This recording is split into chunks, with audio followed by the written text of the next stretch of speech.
We are going to see another sign that Jesus is coming very, very soon. இயேசு சீக்கிரமாக அதிசீக்கிரமாக வருகிறார் என்பதற்கு மற்றொரு அடையாளத்தை இப்பொழுது நாம் பார்க்க போகிறோம். Something that is happening in the world today and has been prophesied in the Bible, and Jesus says, when you see this happening, remember the coming of Jesus is very soon. வேதத்தில் தீர்க்கதரிசனமாய் சொல்லப்பட்டதும் இப்பொழுது சம்பவித்துக் கொண்டிருக்கிறதுமான ஒரு காரியம். இதை பற்றி இயேசு சொல்லும்போது, இது சம்பவிப்பதை நீங்கள் காணும்போது உங்கள் தலைகளை உயர்த்துங்கள், ஏனென்றால் இயேசு சீக்கிரம் வருகிறார். Now look at this map of the Middle East. இந்த மத்திய கிழக்கு நாடுகளை பற்றியதான வரைபடத்தை கவனியுங்கள். This is Israel. இதுதான் இஸ்ரவேல் தேசமாக இருக்கிறது. Now I'm going to show you how different armies are surrounding Israel. எப்படி பல்வேறு தேசங்களின் ராணுவங்கள் இஸ்ரவேலை சூழ்கிறது என்பதை நான் இப்பொழுது உங்களுக்கு சொல்லுகிறேன். We are going to see that the third world war is going to break out in a short while. இன்னும் கொஞ்ச நாட்களில் மூன்றாவது உலக மகா யுத்தம் ஆரம்பிக்க போகிறதை நாம் பார்க்க போகிறோம். The Bible prophesies about that. வேதம் இதை தீர்க்கதரிசனமாக சொல்லுகிறது. Just before that or just after that Jesus will come. இதற்கு சற்று முன்பாக அல்லது இதற்கு சற்று பின்பாக இயேசு வந்துடுவார். So around the time of the third world war Jesus will come. மூன்றாவது உலக மகா யுத்தம் நடக்கும்போது அந்த காலகட்டத்தில் இயேசு வந்துடுவார். Then some clever people will say, oh, is that right? Then I'll wait till the third world war. When that starts, I'll get ready to go when Jesus comes. இப்பொழுது சில அதிபுத்திசாலிகள் இப்படி சொல்வார்கள், அப்படியா, நல்ல விஷயம் தானே, மூன்றாவது உலக மகா யுத்தம் வருகிற வரைக்கும் நான் காத்திருப்பேன், அந்த யுத்தம் ஆரம்பிக்கும் போது இயேசு வரும்போது போவதற்கு நான் என்னை ஆயத்தப்படுத்திக் கொள்வேன். Till then I will enjoy. அதுவரைக்கும் நான் என்னுடைய வாழ்க்கையை அனுபவிக்கிறேன். And when the third world war is going to break, I'll get ready. மூன்றாவது உலக மகா யுத்தம் ஆரம்பிக்கிற அந்த காலகட்டத்தில் நான் என்னை ஆயத்தப்படுத்திக் கொள்வேன். What is getting ready? Putting on your clothes and combing your hair and having a bath, is it? ஆயத்தப்படுத்துவது என்றால் என்ன என்று நீங்கள் நினைக்கிறீர்கள்? உங்களுடைய வஸ்திரங்களை கழற்றி வைத்துவிட்டு போய் குளித்துவிட்டு புதிய வஸ்திரங்களை மாற்றுவதுதான் ஆயத்தப்படுத்துதலா? Getting ready means growing in your character. You can't do that in 5 days. ஆயத்தப்படுத்துதல் என்று சொல்லும்போது அது நம்முடைய சுபாவத்தின் வளர்ச்சியை காண்பிக்கிறது. அது 5 நாட்களில் நடைபெறுகிற காரியம் அல்ல. It's not getting your body ready, it's getting your soul ready. இது நம்முடைய சரீரத்தை ஆயத்தப்படுத்துவது அல்ல, நம்முடைய ஆத்துமாக்களை ஆயத்தப்படுத்துவது. So we have just enough time to prepare ourselves. You can't wait for the last moment, you'll be left behind. நாம் கடைசி க்ஷண பொழுதுக்காக காத்திருக்க முடியாது. அப்படி என்றால் நாம் கைவிடப்பட்டு போவோம். இப்பொழுது நமக்கு இருக்கிற சமயம் நம்மை ஆயத்தப்படுத்துவதற்கு மாத்திரம் போதுமானதா இருக்கிறது. Now we're going to see quickly how the third world war, the world events are slowly going to move towards a third world war. இப்பொழுது உலகத்தில் நடைபெறுகிற சம்பவங்கள் எவ்வாறு மூன்றாவது உலக மகா யுத்தத்துக்கு வழிவகுக்க போகிறது, எவ்வாறு அந்த திசையில் போக போகிறது என்பதை நான் உங்களுக்கு சொல்லுகிறேன். This third world war is going to break out because of 3 reasons. இந்த மூன்றாவது உலக மகா யுத்தம் 3 காரணங்களினால் ஆரம்பிக்கும். 1. முதல் காரணம், in Jerusalem, the location where the temple of the Jews was built, there is a mosque now. யூதர்களின் தேவாலயம் கட்டப்பட்டதான அந்த இடத்திலே, எருசலேம் பட்டணத்திலே, அந்த இடத்திலே இன்றைக்கு ஒரு மசூதி இருக்கிறது. And therefore, because of that controversy, the Jews are not able to rebuild their temple. இப்படிப்பட்ட ஒரு சர்ச்சை அங்கே இருக்கிறபடியினால் யூதர்களால் தங்கள் தேவாலயத்தை கட்ட முடியவில்லை. And this is a big issue today. இன்றைக்கு இது ஒரு பெரிய பிரச்சனையாக வெடித்துக் கொண்டிருக்கிறது. So maybe if the Israelites take some wrong decision, immediately war will break out. ஒருவேளை இந்த திசையில் இஸ்ரவேலர்கள் ஏதாவது தவறான முடிவை எடுத்தால் உடனடியாக மூன்றாவது உலக மகா யுத்தம் ஆரம்பிக்கும். Secondly, இரண்டாவதாக, Syria is going to be a cause for the world war. Syria தேசமானது ஒரு உலக மகா யுத்தத்துக்கு காரணமாக இருக்க போகிறது. In the Bible there are some unfulfilled prophecies about Syria. It hasn't been fulfilled till now. வேதத்தில் சீரியா தேசத்தை பற்றி சொல்லப்பட்டிருக்கிற சில நிறைவேறாத தீர்க்க தரிசனங்கள் இருக்கிறது. இந்த நாட்களில் அவைகள் நிறைவேற போகிறது. Read Isaiah chapter 17 and verse 1. ஏசாயா தீர்க்கதரிசன புத்தகம் 17ஆம் அதிகாரம் அதன் முதல் வசனத்தை வாசிப்போம். தமஸ்குவின் பாரம் இதோ, தமஸ்குவானது நகரமயிலால் தள்ளப்பட்டு பாழான மண்மேடாகும். The burden of Damascus, behold, Damascus is taken away from being a city, and it shall be a ruinous heap. We have all heard of Damascus. நம்ம எல்லாருக்கும் தமஸ்கு பட்டணத்தை பற்றி தெரியும். Paul was saved on the road to Damascus. Pavul அவர்கள் இந்த தமஸ்குவுக்கு போகிற வழியில் தான் ரட்சிக்கப்பட்டார். But many do not know that Damascus is the capital of Syria. ஆனால் நமக்கு தெரியாத ஒரு விஷயம் என்னவென்றால் இந்த தமஸ்கு பட்டணம் சீரியா தேசத்தின் தலைநகரமாய் இருக்கிறது. Even today Damascus is the capital of Syria. இன்றைக்கும் சீரியா தேசத்தின் தலைநகரம் இந்த தமஸ்கு பட்டணமாய் இருக்கிறது. Now listen to this statement. இப்பொழுது இந்த வாக்கியத்தை கவனியுங்கள். This city of Damascus is the oldest continuously inhabited city in the world. இந்த தமஸ்கு பட்டணமானது உலகத்தில் தொடர்ந்து குடியிருப்பு இருக்கிற மிக பழமையான பட்டணமா இருக்கிறது. I will say it again. This Damascus is the oldest continuously inhabited city in the world. தமஸ்கு பட்டணமானது ஜனங்கள் பூர்வத்திலிருந்தே தொடர்ச்சியாக குடியிருக்கிற பட்டணங்களில் மிக பழமையானதாக இருக்கிறது. In other words, Damascus has never ceased from being a city in its history ever. தன்னுடைய சரித்திரத்தில் ஒருபோதும் தமஸ்கு பட்டணமானது ஒரு பட்டணமாய் ஜனங்கள் குடியிருக்கிற பட்டணமாய் இல்லாமல் இருந்ததில்லை. But this verse says Damascus is going to be taken away from being a city and is going to become a ruinous heap. ஆனால் இந்த வசனம் சொல்லுகிறது தமஸ்குவானது ஒரு நகரமாய் ஒரு பட்டணமாய் இல்லாமல் தள்ளப்பட்டு அது ஒரு பாழான மண்மேடாகும். And what is going to happen? என்ன சம்பவிக்க போகிறது? Read verse 14, the last verse of that chapter. அந்த அதிகாரத்தின் கடைசி வசனமாகிய 14ஆம் வசனத்தை வாசியுங்கள். இதோ சாயங்காலத்திலே கலக்கம் உண்டாக்கும், விடியற் காலத்திற்கு முன் அவர்கள் ஒளிந்து போவார்கள். இது And behold, at evening tide trouble, and before the morning he is not. In the evening trouble, in the morning he is not.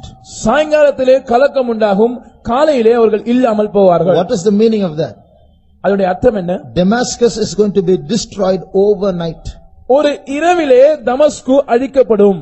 In Isaiah's days, the man who wrote this prophecy, in his days, this was impossible because people fought with stones and arrows and bows. இந்த தீர்க்கதரிசனத்தை உரைத்ததான ஏசாயாவின் நாட்களில் இது சாத்தியப்படாத அசாத்தியமான ஒரு விஷயமா இருந்தது. ஏனென்றால் அந்த நாட்களில் யுத்தங்கள் கற்களை கொண்டும் அம்புகளை கொண்டும் ஈட்டிகளை கொண்டும் செய்யப்பட்டன. But today it is possible for a city to be overthrown or become a ruinous heap overnight. இன்றைக்கு ஒரு பட்டணத்தை கவிழ்ப்பது அல்லது அதை ஒரு பாழான மண்மேடாக்குவது என்பது ஒரு இரவிலே செய்வது ஒரு சாத்தியமான விஷயம்தான். Because we have atom bombs today. ஏனென்றால் இன்றைக்கு அணுகுண்டுகள் இருக்கிறது. So overnight this place, this Damascus is going to be overthrown is the Bible prophecy. It has not yet been fulfilled. It is going to be fulfilled. வேதம் தீர்க்கதரிசனமாக சொல்லுகிறது ஒரே இரவிலே தமஸ்கு கவிழ்க்கப்பட்டு போகும். இது இன்னும் நிறைவேறவில்லை, இது நிறைவேற போகிறது. So it may be that in this year the war will start. ஒருவேளை இந்த ஆண்டில் ஒரு உலக மகா யுத்தம் Not உலக மகா யுத்தம், Israel Syria war. Israel Syria யுத்தம் ஆரம்பிக்கக்கூடிய ஆண்டு இந்த ஆண்டாக இருக்கலாம். So we'll wait and see. நாம் பொறுத்திருந்து பார்ப்போம். The third reason why a third world war is going to this Syria Israel war will escalate and finally result in the third world war.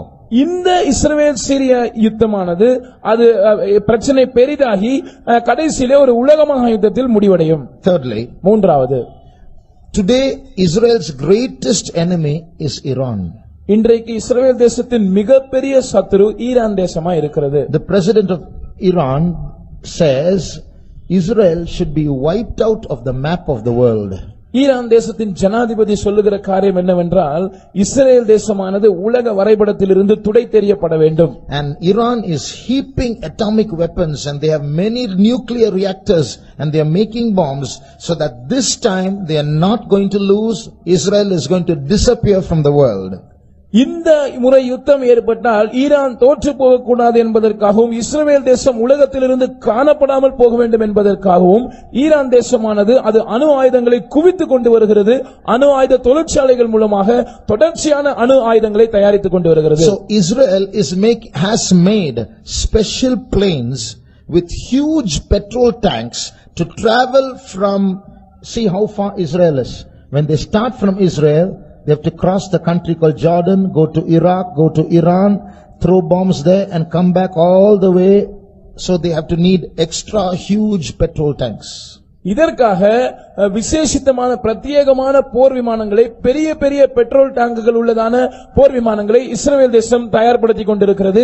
ஏனென்றால் வெகு தொலைவு 2 நாடுகளை கடந்து சென்று ஈரானுக்கு போய் குண்டுகளை வீசிவிட்டு திரும்பி வருவதற்கு வசதியாக அப்படி செய்கிறது. So once again Israel might plan a preemptive strike and throw bombs on Iran and come, and therefore World War III will start. ஒருவேளை இப்படி நடக்கலாம். இஸ்ரவேல் தேசம் வழக்கம் போல முன்னெச்சரிக்கையான தாக்குதல் நடத்த முற்பட்டு ஈரான் தேசத்தை தாக்கலாம். அப்படி தாக்கினால் 3வது உலக மகா யுத்தம் நடக்கும். Now who will form the 2 factions of World War III is written in the Bible.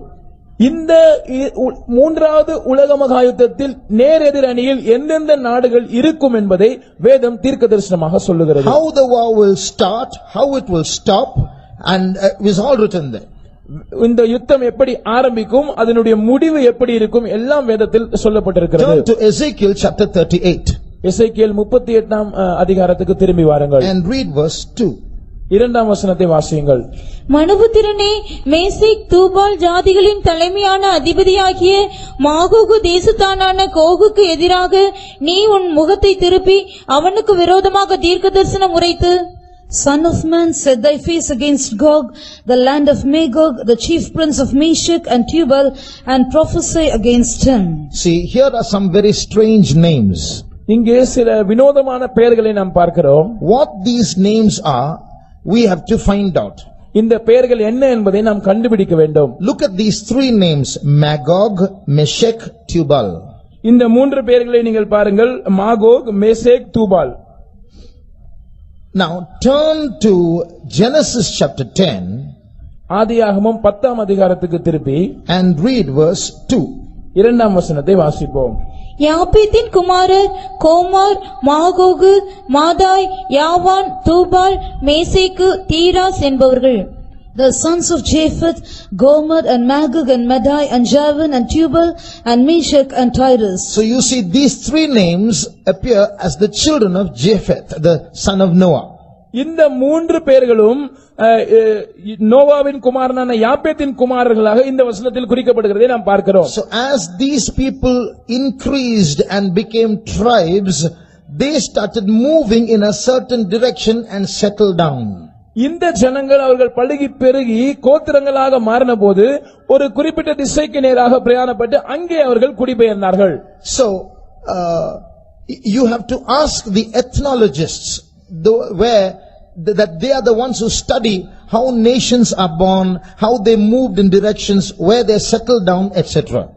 இப்படி இனங்களை பற்றி, தேசங்களை பற்றி, அவைகளின் துவக்கம் எப்படி இருந்தது, அவைகள் பூர்வத்தில் எங்கே இருந்தார்கள், எங்கே குடிபெயர்ந்தார்கள் என்பதெல்லாம் ஆராய்ச்சி செய்கிறவர்களிடத்திலே நீங்கள் இதை பற்றி கேட்பீர்கள் என்றால், they say that these sons of Japheth, that is Meshech, Tubal, Magog, all moved toward and settled down in that place which today is called Russia. இந்த யாப்பேத்தின் குமாரராகிய மாகோகு, தூபால், மேசேக் என்பவர்கள் இவர்கள் எல்லாரும் குடிபெயர்ந்து ஒரு இடத்தில் போய் அவர்கள் குடியமர்ந்தார்கள். அந்த இடம் இன்றைய ரஷ்யா தேசமா இருக்கிறது. In fact, in that same Ezekiel 38:2, எசேக்கியேல் 38ஆம் அதிகாரம் 2ஆம் வசனத்திலே நாம் வாசிக்கும்போது, we read the chief prince of Meshech and Tubal. The word chief is Rosh, which is from which the word Russia comes. ஜாதிகளின் தலைமையான அதிபதி என்று அங்கே சொல்லப்பட்டிருக்கிறது. அங்கே அந்த தலைமை என்று சொல்லுகிற வார்த்தை ராஷ் என்று அழைக்கப்படுகிறது. இந்த வார்த்தையிலிருந்து தான் ரஷ்யா என்கிற பெயர் வந்தது. And the word Gog is a name as a title of the ruler of Magog, the area of Russia. ரஷ்யாவில் இருக்கிறதான மாகோக் என்கிற அந்த இடத்திலே ஆளுகை செய்கிற அந்த ராஜாவினுடைய பெயர் தான் கோகாக இருக்கிறது. So Magog is a place, Gog is a title of a king, the ruler. Magog ஒரு இடமா இருக்கிறது. அந்த தேசத்தை ஆளுகை செய்கிற ராஜாவினுடைய பெயராக அல்லது பட்டமாக கோக் இருக்கிறது. Just like Pharaoh is a title of many kings, Herod is a title of many kings, Caesar is a title of many kings, Gog is a title of many kings. எப்படி எகிப்தின் अनेक ராஜாக்கள் அவர்கள் பார்வோன் என்று அவர்களுக்கு பட்டம் இருந்ததோ, எப்படி ஏரோது என்கிற பட்டம் இருந்ததோ, எப்படி ராயன் என்கிற பட்டம் இருந்ததோ, அதே போல अनेक ராஜாக்கள் கோக் என்கிற பட்டத்தை உடையவர்களாக இருக்கிறார்கள். So God says, I am prophesying against you. கர்த்தர் சொல்லுகிறார், நான் உனக்கு விரோதமாக தீர்க்கதரிசனம் சொல்லுகிறேன். And in verse 4 God says, I'm going to put jaws in your hooks into your jaws and I'm going to drag you towards Israel. நான்காம் வசனம் சொல்லுகிறது, நான் உன் வாயில் துறடுகளை போட்டு உன்னை இஸ்ரவேலுக்கு நேராக இழுத்து கொண்டு வரப்போகிறேன். And Persia and Ethiopia and Libya, they're all going to come with you. உன்னோடு கூட பெர்சியரும் எத்தியோப்பியரும் லீபியரும் வருவார்கள். So which means with Russia, many other countries of today which are called by ancient names in the Bible are going to join with Russia and go towards Israel. தங்களுடைய ஆதி நாட்களில் இருந்ததான பெயரினால் அழைக்கப்படுகிற அநேக நாடுகள் வேதத்திலே குறிப்பிடப்பட்டிருக்கிறது. அவைகள் ரஷ்யாவோடு கூட சேர்ந்து இஸ்ரவேல் தேசத்துக்கு விரோதமாக யுத்தத்தில் கலக்கும். Verse 8 says, this shall happen in the latter years. இது பின் நாட்களில் சம்பவிக்கும் என்று 8ஆம் வசனம் சொல்லுகிறது. So this is what is going to happen as a third world war. இதுதான் மூன்றாவது உலக மகாயுத்தமாக நடக்க போகிறது. Now there are different nations. I'm going to just mention one nation that is present today that is going to join Russia in this battle. இன்றைக்கு இருக்கிறதான ஒரு நாடு ரஷ்யாவோடு அது யுத்தத்தில் இஸ்ரவேலுக்கு விரோதமாக சேர்ந்து கொள்ள போகிறது. அந்த நாட்டை நான் உங்களுக்கு குறிப்பிட்டு சொல்லுகிறேன். Read verse 5. 5ஆம் வசனத்தை வாசியுங்கள். அவர்களோட கூட பெர்சியரும் எத்தியோப்பியரும் Persia. So Persia is one country that is going to join with Russia and go to the battle against Israel. இந்த பெர்சியா தேசமானது ரஷ்யாவோடு சேர்ந்து கொண்டு இஸ்ரவேலுக்கு விரோதமாக யுத்தம் செய்ய போகிறது. Verse 8 says they are going to go towards Israel. 8ஆம் வசனம் சொல்லுகிறது, அவர்கள் இஸ்ரவேலுக்கு நேராக அவர்கள் பிரயாணப்படுவார்கள். Now listen. கவனியுங்கள். In the year 1935, 1935ஆம் வருஷத்தில், till 1935 Persia was Persia. In 1935, just like Bharat and Hindustan became India, Persia changed its name. 1935ஆம் ஆண்டு வரைக்கும் பெர்சியா தேசம் என்றுதான் அழைக்கப்பட்டது. ஆனால் எப்படி பாரத் இந்துஸ்தான் என்கிற பெயர் மாறி இந்தியா தேசம் என்று பெயரிடப்பட்டிருக்கிறதோ அதே போல பெர்சியா தேசமும் பெயர் மாற்றம் அடைந்தது. In the year 1935, the country of Persia became known as Iran. 1935ஆம் வருஷத்தில் பெர்சியா தேசம் இனி ஈரான் என்று அழைக்கப்பட்டது. So this Bible says that Russia and Persia are going to join with many countries and travel towards the mountains of Israel with their armies. இந்த வேதம் சொல்லுகிற காரியம் என்னவென்றால், இந்த ரஷ்யா தேசமும் இந்த பெர்சியா தேசமும் இன்னும் அநேக நாடுகளை சேர்த்துக் கொண்டு இஸ்ரவேல் தேசத்தின் மலைகளுக்கு விரோதமாய் அவைகள் தங்கள் ராணுவங்களை சேர்த்துக் கொண்டு போக போகிறது. See, all this is Golan Heights. These are mountains.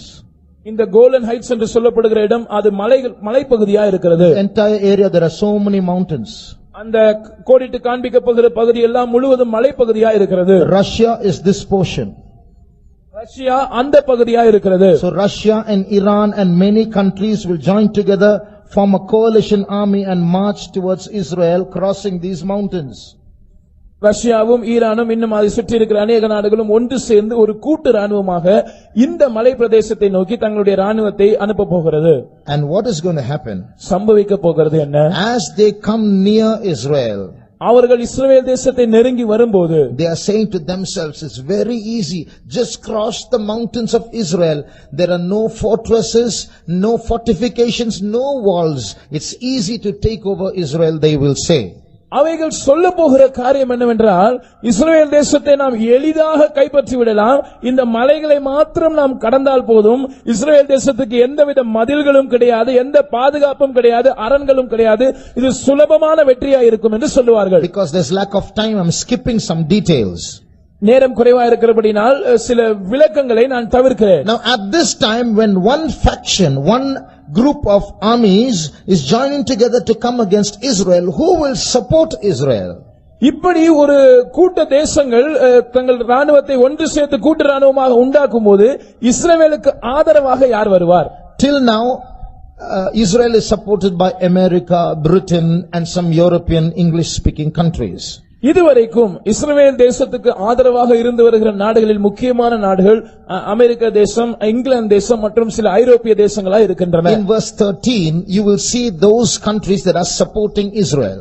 இப்பொழுது 13ஆம் வசனத்திலே இஸ்ரவேல் தேசத்துக்கு ஆதரவு கொடுக்கிற சில தேசங்களை நாம் அங்கே வாசிக்கிறோம். Sheba and Dedan refer to some Gulf countries that will support Israel.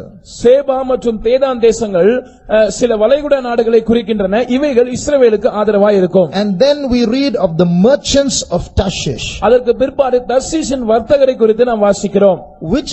Which place is Tarshish? Tarshish என்பது எந்த இடம்? The word, the Tarshish, Bible scholars doing research say Tarshish was a place where you used to get tin. It was a source of tin.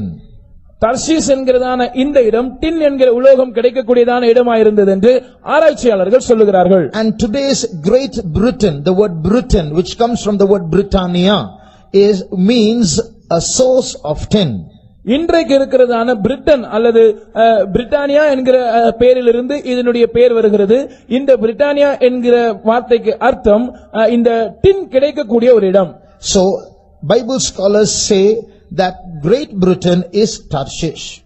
வேத அறிஞர்கள் சொல்லுகிறார்கள் இந்த great Britain நாடுதான் அது டார்ஷிஷ் ஆய் இருக்கிறது. So here in this verse in Ezekiel chapter 38 and verse 13 we read that Tarshish and the young lions thereof.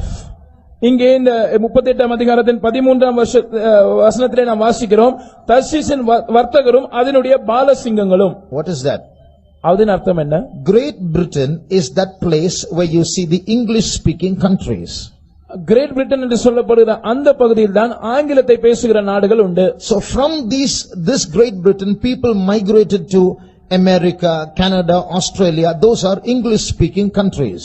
இந்த great பிரிட்டனில் இருந்து தான் அமெரிக்கா, கனடா மற்றும் ஆஸ்திரேலியா போன்ற நாடுகளுக்கு ஜனங்கள் குடிபெயர்ந்து சென்றார்கள். இப்பொழுது அவைகளும் ஆங்கிலம் பேசுகிற நாடுகளாய் இருக்கின்றன. They are the young lions of Tarshish. இவர்கள் தான் தர்ஷீஷின் பாலசிங்கங்களாய் இருக்கிறார்கள். So these are the factions that are supposed to support Israel.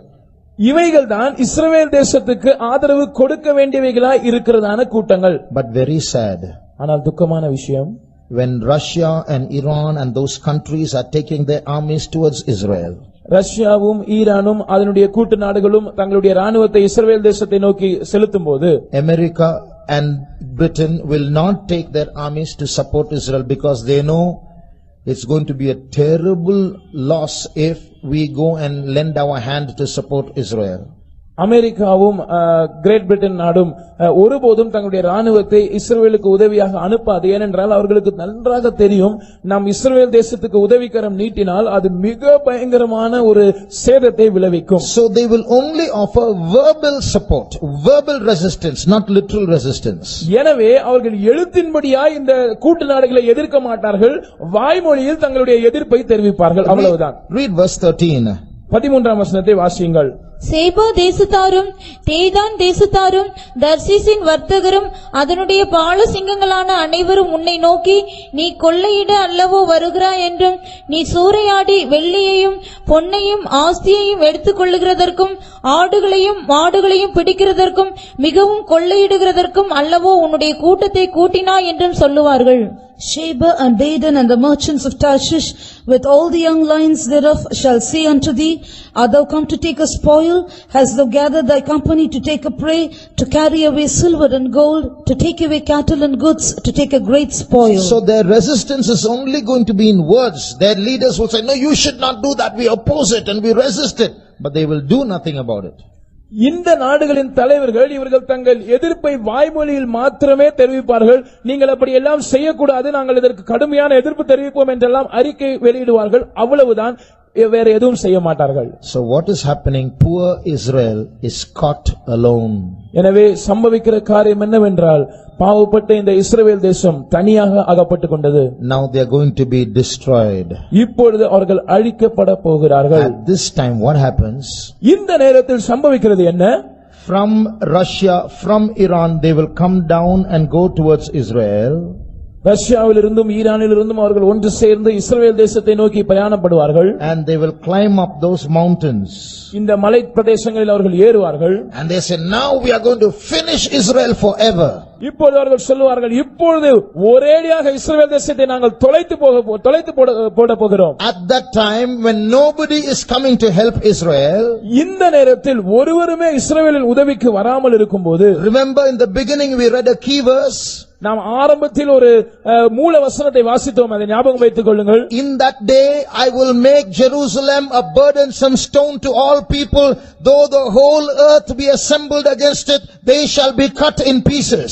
அந்த நாளில் நான் எருசலேமை எல்லா ஜனங்களுக்கும் ஒரு பாரமான கல்லாக்குவேன், அவர்கள் முழு உலகமும் அதற்கு விரோதமாய் கூட்டம் கூடினாலும் அவர்கள் துண்டாடப்படுவார்கள். Now we are not supporting Israel, நாம் இஸ்ரவேல் தேசத்தை ஆதரிக்கிறதில்லை, but we are happy because it has a spiritual application in our life. நம்முடைய சந்தோஷம் என்னவென்றால் இதற்கு ஒரு ஆவிக்குரிய கருத்து இருக்கிறது. It's because we are spiritual Jerusalem, and just like the Lord defends the literal Jerusalem, He is going to defend us.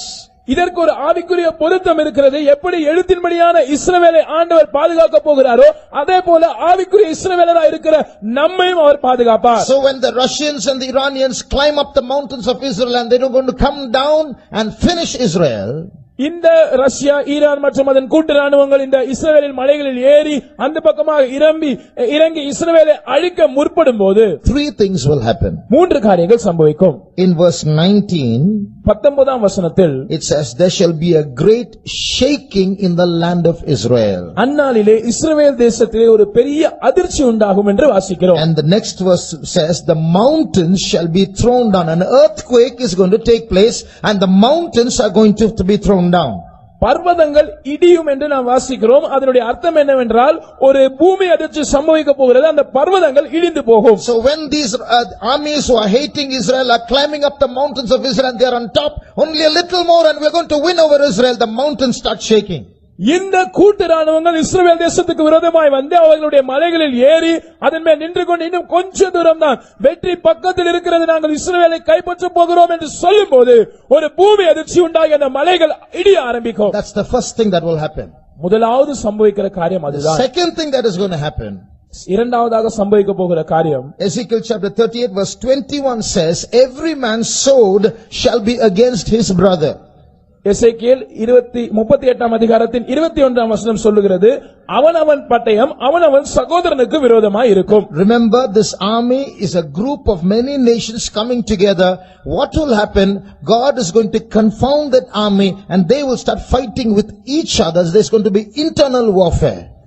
ஞாபகம் வைத்துக் கொள்ளுங்கள், இந்த கூட்டு ராணுவமானது அநேக தேசங்களை சேர்ந்த ராணுவங்களின் ஒரு தொகுப்பா இருக்கிறபடினாலே ஆண்டவர் இவர்களுக்குள் ஒரு குழப்பத்தை அனுப்புவார். எனவே இவர்கள் ஒருவரோடு ஒருவர் சண்டையிட ஆரம்பிப்பார்கள். That's the second thing that will happen. சம்பவிக்க போகிற இரண்டாவது காரியம் இதுதான். Thirdly, மூன்றாவது, there's going to be a rain. ஒரு மழை பெய்ய போகிறது. Not a rain of water. அது தண்ணீர் மழை அல்ல. It's a rain of hailstones, fire and brimstone in verse 22. 22ஆம் வசனத்தில் நாம் வாசிக்கிறபடி அது ஒரு பெருங்கல்மழையும் அக்கினி மழையும் கந்தக மழையுமாய் இருக்கும். So by these three supernatural events, a great destruction is going to come upon not Israel but the enemies of Israel. இயற்கைக்கு அப்பாற்பட்ட இந்த மூன்று நிகழ்வுகளினால் இஸ்ரவேலுக்கு அல்ல, இஸ்ரவேலின் சத்துருக்களுக்கு ஒரு பேரழிவு உண்டாகும். As a result of these three supernatural events, what is going to happen? இந்த மூன்று இயற்கைக்கு அப்பாற்பட்ட சம்பவங்களினால் சம்பவிக்க போகிறது என்ன?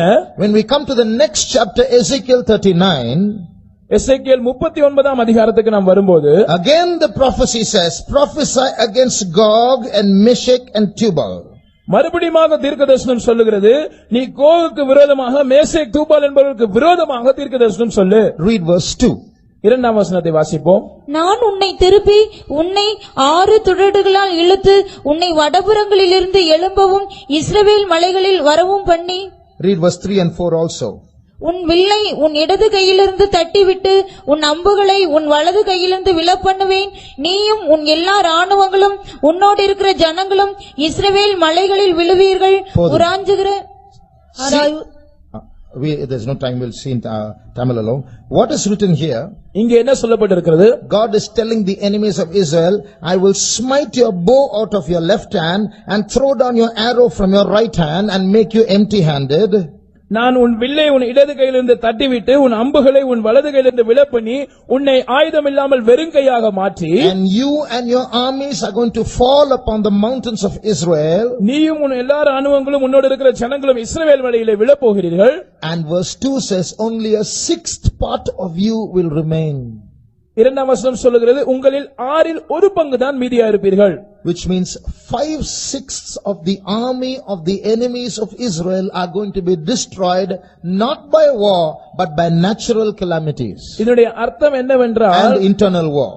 இதனுடைய அர்த்தம் என்னவென்றால் இஸ்ரவேல் தேசத்துக்கு விரோதமாய் வருகிறதான இந்த ராணுவத்தில் ஆறில் 5 பகுதி ஜனங்கள் இந்த யுத்தத்தினால் அல்ல அவர்களுக்குள் சம்பவிக்க போகிற உள்கலகத்தினாலும் இந்த இயற்கை பேரழிவுகளினாலும் அழிக்கப்படுவார்கள். So what is going to happen? என்ன நடக்க போகிறது? The third world war is about to start and the armies are destroyed so much, only 1/6 is left. மூன்றாவது உலக மகா யுத்தம் இனிதான் துவங்குவதாக இருக்கிறது. ஆனால் அதற்குள்ளாக ஒரு ராணுவத்தின் பெரும் பகுதி ஆறில் 5 பகுதி அழிக்கப்பட்டது, ஒரு சின்ன பகுதி தான் மீந்திருக்கிறது. So when this 1/6 itself is a big number, they are going to decide whether to fight against Israel or not. இந்த ஆறில் ஒரு பகுதியா இருந்து மீதியா இருக்கிறவர்களே ஒரு பெரிய கூட்டமாயிருப்பார்கள். அவர்கள் ஒன்று சேர்ந்து இஸ்ரவேலுக்கு விரோதமாக யுத்தம் பண்ணுவதா வேண்டாமா என்று முடிவு செய்வார்கள். At that time, அந்த நேரத்தில் from the European Union, ஐரோப்பிய யூனியனில் இருந்து, as I told you yesterday, a little horn will come up. நான் நேற்றைக்கு சொன்னது போல ஒரு சின்ன கொம்பு முளைத்தெழும்பும். He is going to be the leader of the European Union. He will come and he will command peace between these two factions and he will bring about a beautiful solution and how to create peace. அவன் ஐரோப்பிய ஐக்கிய நாடுகளின் தலைவனாயிருப்பான்.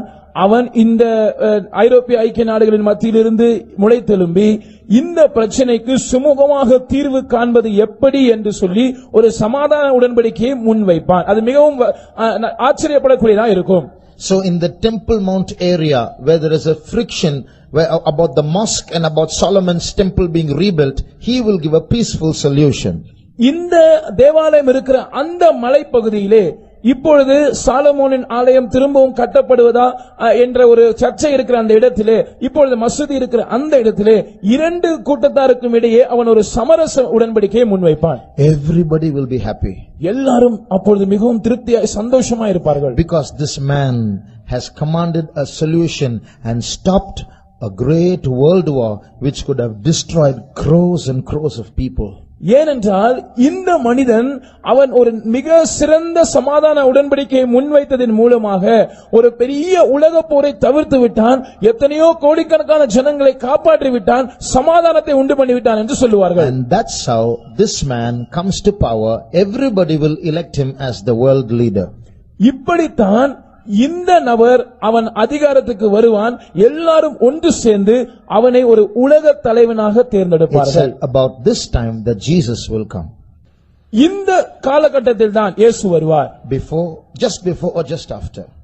இதற்கு சற்று முன்பாக அல்லது உடனடியாக இதற்கு பின்பாக? As I told you a little while ago, you can't wait till then and say I'll enjoy life and then get ready. There's no time for that. நான் உங்களுக்கு ஏற்கனவே சொன்னது போல நான் அதுவரைக்கும் சற்று வாழ்க்கையை அனுபவித்துக் கொள்ளுகிறேன், சற்று சந்தோஷமா இருந்து கொள்ளுகிறேன், அதுக்கு பிற்பாடு நான் ஆயத்தமாகிக் கொள்வேன் என்று சொல்வதற்கு உங்களுக்கு நேரம் இல்லை. So you have heard so much. Remember how quickly Jesus is going to come. நீங்கள் இவ்வளவு அதிகமான காரியங்களை கேட்டிருக்கிறீர்கள். நினைவில் வைத்துக் கொள்ளுங்கள், இயேசு எவ்வளவு சீக்கிரமாய் வரப்போகிறார்.